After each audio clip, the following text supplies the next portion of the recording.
everybody, welcome back to another video. Getting to the end of the season here. We're in our last couple trips of the year, but we got a nice day here, about a high of 5, sunny, low wind. We are out in the Kawartha Lakes. Boy Griff's behind the camera. We're going bass fishing, trying to end off the season catching a few big bags of fish, largemouth, smallmouth, whatever will bite. Some days we get a mixed bag out here, some days it's all smallies. We'll see how it goes. Try to give you guys a few tips when it comes to wintering bass fishing, but the main goal today is to catch some fish because we don't have many days left. Is coming down to the wire. So stick around, get your toque, get your mittens, let's go fishing.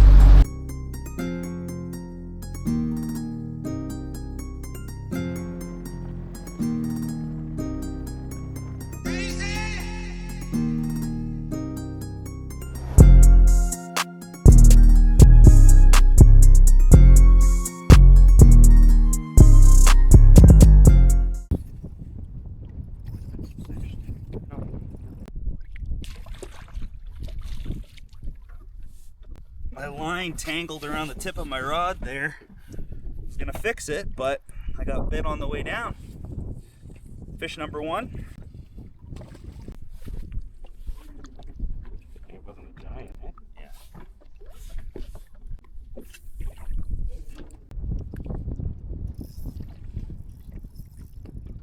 Another one. Just drag. Okay.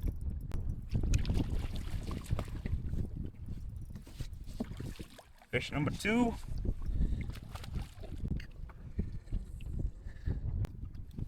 Number 2. Yeah, slow drag. Yep.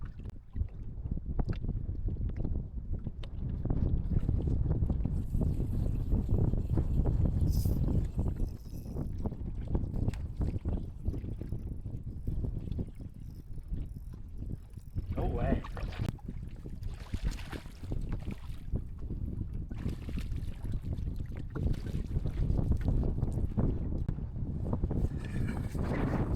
Another one. Just dragging along that bottom, leaving good pauses, bumping over those rocks. Catching some wintering smallies. Griff's hooked up. Oh, another solid one. Yeah. First one for me today. I was just kind of bouncing my bait, letting it sit, and it wasn't really working, and Bobby was pulling him out, but dragging seems to be the key so far. You know, a lot of the bites are really light this time of year, so you're not cracking them the same way that you would be in the early fall or the summer. My previous videos, I've talked about that 852 JWR NRX that I like for Ned rigs or finesse jigs, bottom contact stuff. Today I'm using the 902 NRX, the SJR. It's a 7.6 medium. You know, a lot of the times these are light bites. Got to move your bait very slowly, and even though you can do that with the 852, this 902's got a lot more tip to it and a lot more of a big parabolic bend. And what that allows me to do is just let the rod load up a little bit more before I hit them. A lot of the times this time of year you'll get bites, you'll set, and you'll lose the fish within a second or two because they've just got that plastic and they haven't fully ate your bait, even ate the hook part. Having this little bit of extra tip allows me to feel that bite, feel it, and let them, you know, chew on it kinda for an extra second or two, hopefully boat a few more fish.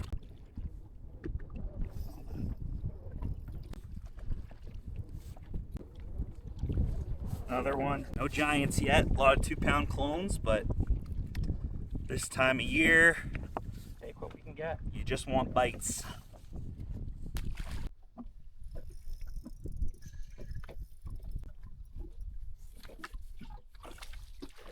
There we go. First good one for me. Chunky. Yeah, there is. I mean, yeah. As big as I thought he was going to be. That's a better one. Yeah. Finding a few better fish here. All right, number 2 for the bug. Not a bad one. When I did chilled you out, eh? Yeah. That is very football shaped.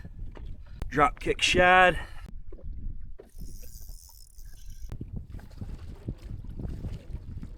Hey-oh. Another solid one. The Dropkick Shad. I think that's 5 solid ones now. 1, 2, 3. Yeah, 4, 5. Probably, I don't know, right around 15, 16 pounds probably. Need a couple kickers.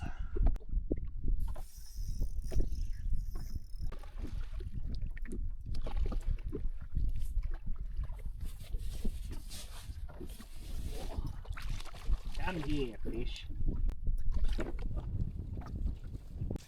This is what wintering smallmouth fishing is like. You know, once you're on a spot that they're holding to, you don't have to move much. And this is a very large area of deep rock. Ah, you catch fish. I catch fish.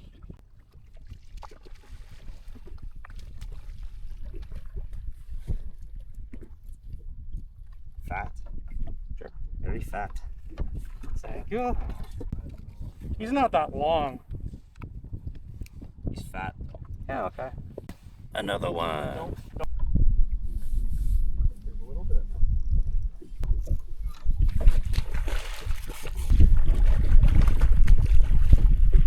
Yeah, hey-o. That's the kind we need to catch. Yeah. There we go. Biggest so far. Not getting a lot of bites this time of year unless you're on the right spot. I'm telling you, you find a proper wintering hole like we got here and the fish are just loaded. The other thing that I want to say, let's see if I can just, whoa, easy release.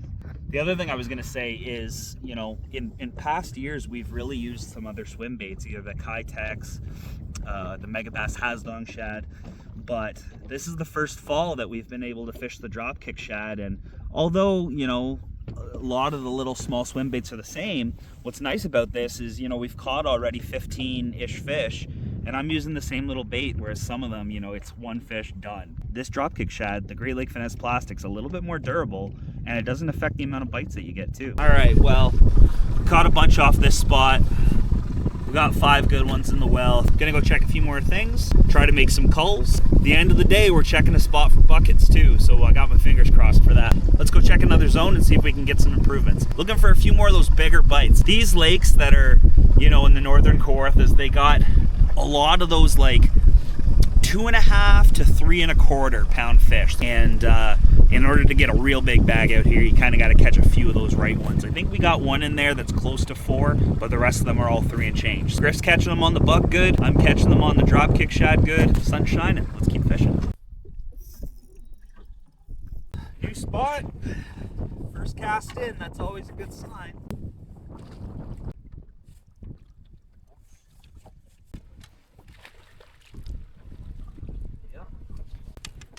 Bud's putting in work.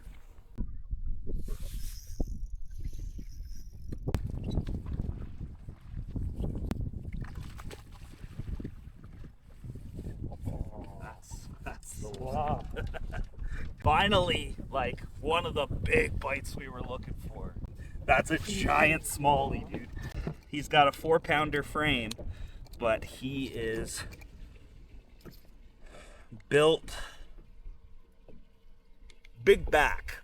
5-pounder.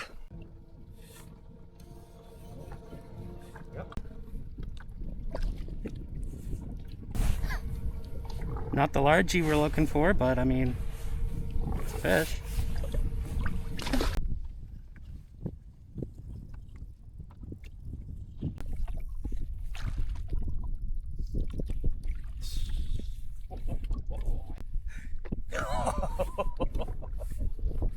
Oh my lord. Well, there was one little largemouth spot to check, and sure enough. How big's that?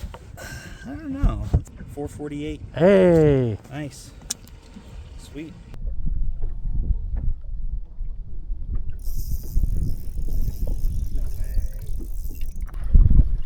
Nice, buddy.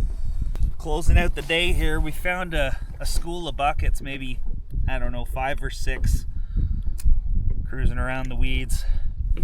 Fun catching them in late November, man. Tough to find them, but once you find a zone, just like the smallmouth, Was he a light bite? Yes. Yeah, very light bite. Most people think, oh, you know, how when you're fishing around an area that's got some deep weed is you have to flip a jig or throw a chatterbait or something. And we're throwing the same little Ned heads with the same plastics.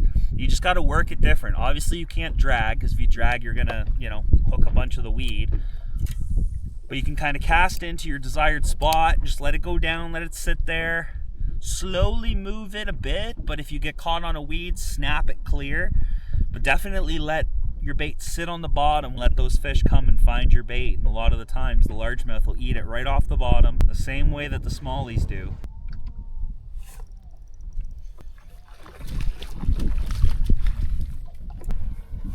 Got one. We're losing the sunshine here, so a few more minutes. We're gonna have a look at these fish, get a bag total. I haven't weighed a couple of them, so I'd like to know exactly what our bag is. Hit the old trail after that. 2079. 2079? 2079. Okay. 20 pounds, 20 and a half pounds. Big fish is a 510, 451 bucket, 379, 378, and 358 smallies. Not bad for late November. Late November, bigs, 20 and a half pounds. North Kawartha Lakes, can't beat it. It's all about being slow this time of year. Find your areas that have good fish in them. Take your time working through the spots. Every spot we hit today, we were on for, 40 minutes at least, going around, looking, trying different areas, and it paid off with some big bites. Let's send them home. Hopefully not the last tanks of the season, but very well could be. You never know this time of year. So, see ya, girl. And here comes Big Buck coming after you. Big Bucky.